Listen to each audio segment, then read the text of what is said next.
This is a recounting of the importance of immigrants to this land, with the spotlight on those who escaped war, hunger, and deprivation to come to Brooklyn. It is also the story of those whose bigotry and narrow-mindedness caused them to fight to keep out those who were different from them. I came to discover that those in power get to define who's a good guy and who's a bad guy. So American history marks as heroes politicians who were anti-democratic and anti-American, while those who fought for freedom, for racial equality, and for social justice were labeled as enemies of the state, arrested and imprisoned. I am hoping that In the Country of Brooklyn will allow the reader to take a second look at some of these heroes and villains. The Puritans, who came to America to escape religious persecution, set the standard. Conservatively Christian, the leaders like the Reverend Cotton Mather made the rules and set the punishments. Brooklyn, it turns out, was founded by a woman who left Salem to escape the Puritan madness. Though the Puritan sect no longer exists in America, its conservative brethren still do, and if you study the history of bigotry, Christian ministers and their followers were at the forefront of the segregationist and isolationist movements. The Christian South justified segregation using quotes from the Bible. The Ku Klux Klan was a faith-based organization.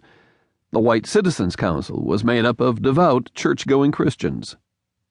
As for the hatred of the Jews, most presidents in office in the first half of the 20th century were anti-Semites, or exhibited anti-Semitic tendencies in their private lives. Woodrow Wilson was an anti-Semite. Franklin Roosevelt knew about the Holocaust and did nothing to help the victims.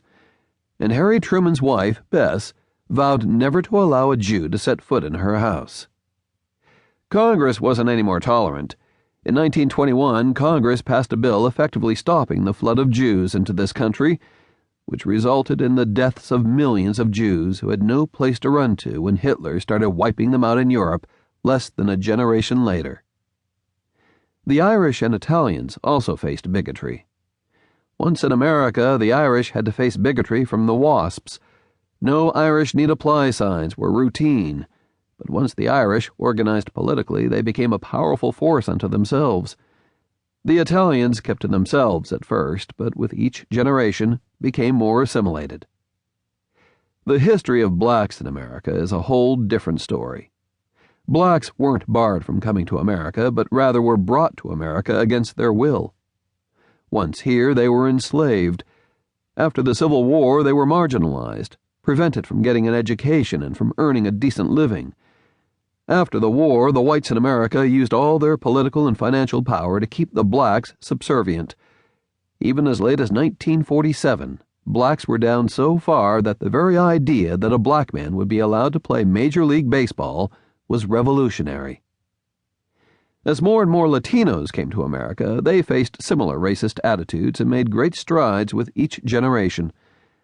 The last group fighting for their equal rights are the members of the gay community. As you will see, as people became used to living with those of other cultures, tolerance grows and bigotry dies. As a result, every generation becomes less and less bigoted. It has been estimated that by the year 2030, whites will no longer be the majority population of America. The ability and willingness of Americans to integrate the newcomers to this land will determine how we as a nation fare in the 21st century. Perhaps the experiences of the transformation of Brooklyn can be used as an example for the rest of America. While it's often said that New York City is not America, 1 in 7 Americans can trace their family back to Brooklyn. If your family came to America from another country, chances are pretty good your great-great-grandfather lived in Williamsburg or Flatbush or Bay Ridge or Brighton Beach before moving on to other places. The 70.61 square miles of Brooklyn include densely populated urban areas, suburban areas with beautiful private homes, public housing projects, and luxury high-rises, co-ops, and condos, and the type of building that will forever be associated with Brooklyn, the brownstone. There are beaches, swamps, city parks, state parks, and national parks, an army base, a former Navy yard, a Revolutionary War battlefield, railroads, subways, highways, tunnels, bridges, churches, synagogues, mosques, the minor league baseball stadium, and nearly 400 years of history.